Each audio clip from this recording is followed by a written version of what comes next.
When's the last time I uploaded? Hey there, I'm Archimedes, or by my Roblox username, Vinkira. And today, I'm going to tell you about the silliest Roblox game you probably haven't played. The game is Cat Meme Dimension. What is Cat Meme Dimension, you may be asking? It's a really silly game about, well, cat memes, obviously. Now, I know the title says game, as in singular, but it's more like multiple games that interconnect into one game. The games included are the Cat's Sky Altar, Wawa Cat's Temple, Kiki's Hedge Maze, which I hate, Stare Cat's Sky Tower, Snick's Marble Sanctuary, Jinx's Judgment, and a final secret game. After you complete all the other 6, however. I already have it unlocked because I've played these games before, so. First game we're going to be talking about, the Cat's Sky Altar. Now this one is 2-player, so I hadn't really planned on getting footage for it since I have no friends to do it with, but I found another player in the lobby who also needed a partner.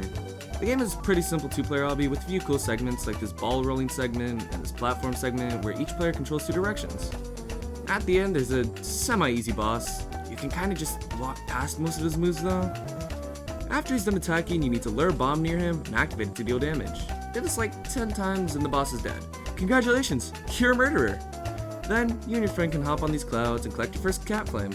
Don't forget to touch it and get the badge though, or else you won't actually claim it. The second game in the roster is Temple of Wawa Cat. This temple consists of 4 areas with all separate things you need to avoid. The first area though is kinda just blank. You just walk through the area with your only company being pictures of Wawa. Look at him though, isn't he so cute? The second area isn't very hard, it's just a bunch of rotating grinder things you need to slide past. See? It's not that hard. Third section is pretty normal until... He's right behind me, isn't he? From here, you just gotta run from this evil black cat while hopping over these spikes to escape him. The fourth and final section is for sure the longest though. Traps in this area aren't too bad to deal with. It's just a bunch of crushers in this laser obby segment. After you make it through that horrid area though, you come face to face with the black cat that tried chasing you earlier. And he says that you are their only hope. Although didn't he try to kill us? Walk on in the room and now you have your second cat flame. The third game you need to complete is Stare Cat's Sky Tower. It's just a generic obby, but in the sky. It has 2 sections, normal section and Sky Tower section. Also, can somebody explain what the hell I'm supposed to do here? The normal section is, well it's just a normal section, normal obby, but in the sky. And at the end of it, you gotta jump through a painting, Mario 64 style, and arrive at, the Sky Tower. Make your way up through the middle of the tower, and then go out to the side of the tower, and then back in for a flood escape style lava rise.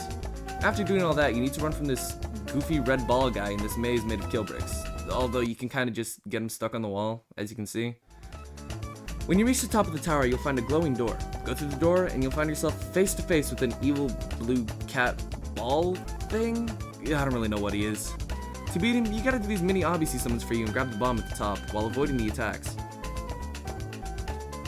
After you defeat him, a white orb descends from the sky. Touching it will bring you to the third cat flame. Congratulations, we're like halfway through now. The fourth game is Kiki's Hedge Maze. Now I'm gonna be honest, I hate Kiki's Hedge Maze. It is stupid and dumb and sucks. This is me before playing Kiki's Hedge Maze, and this is me after playing Kiki's Hedge Maze. I'm not really gonna cover this one because I don't want to play it again and it's just not that interesting, but it's just a normal maze, and do I really need to explain what a maze is? If you're curious about it, just go play it for yourself. Snick's Marble Sanctuary is the second to last game of the main 6, and it's probably the best one they made. It's just a marble game, and it's really fun. There's quite a few sections I like in this one, like where if you stop moving here, you get stuck, and then have to die, I guess. There's the Sisyphus one.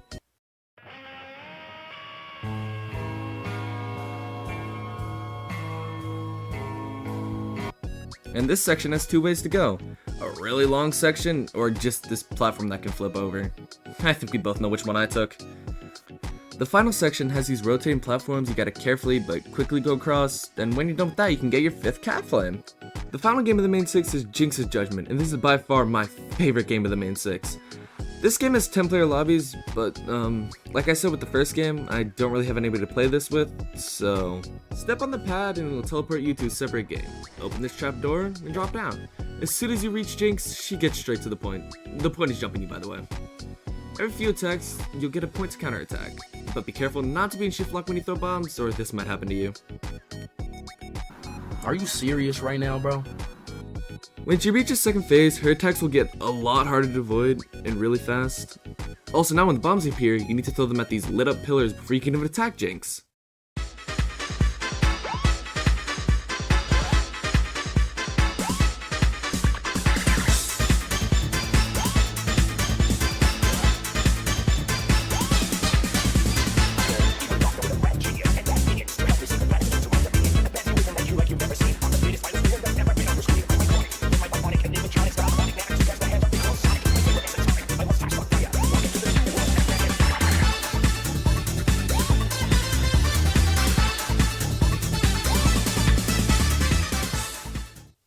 After you deplete Jinx's health bar to 0, she'll turn back to normal, and thank you for saving her.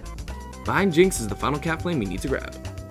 Now that we have all 6 cat flames, we can head into the final part of the game. Walk to the big door, and enter the deep sea altar. As you can see, there are 4 dotted lines on the ground. These will lead us to each of the energy orbs we need to break. You can do whichever one first you want, so just pick a line and enter the water. Wrong game. Still wrong game. Avoid the anglerfish that try to attack you. If one spots you, try to hide behind something and break line of sight, like how I broke this one's ankles. After you destroy all 4 energy orbs, a green arrow will appear on the floor. Follow it. After dropping down into a hole, another arrow appears. Follow it. After you finish following that arrow, we drop down into another hole, and now we've infiltrated the fish's lab. So true, son. So true. This final level contains elements from most of the other games. The first game that appears here is Snick's Marble Sanctuary with this mini marble section. The next game that appears is the Cat's Sky Altar with this mini co-op section. Now you may be asking yourself, how do we do this if it's a solo game? Body switching, of course. In this part you can swap between a duplicate of yourself and your original self. This stupid platform part is so slow though. You could probably speedrun Isle before completing this thing. The next game that appears is Wabakat's Temple, with every section of the game crammed into one. Mini Kikisage Maze is up next, and this one surprisingly isn't really annoying like the main game. You just need to find 3 levers to go to the next checkpoint, and you're done. Easy. After continuing on for a bit with the Zabe, you'll step on a pad that takes you to the final boss, George D. The fight isn't that bad, and most of his attacks can be dodged by just walking to the next platform, like most bosses in this game. The fight is honestly really fun, and his attacks are pretty easy to learn. After a few attacks, he'll spawn bombs like Jinx did, and you just gotta find the blue one and throw it at him. Make sure not to fall in this fight because you'll immediately die and have to restart the entire boss fight.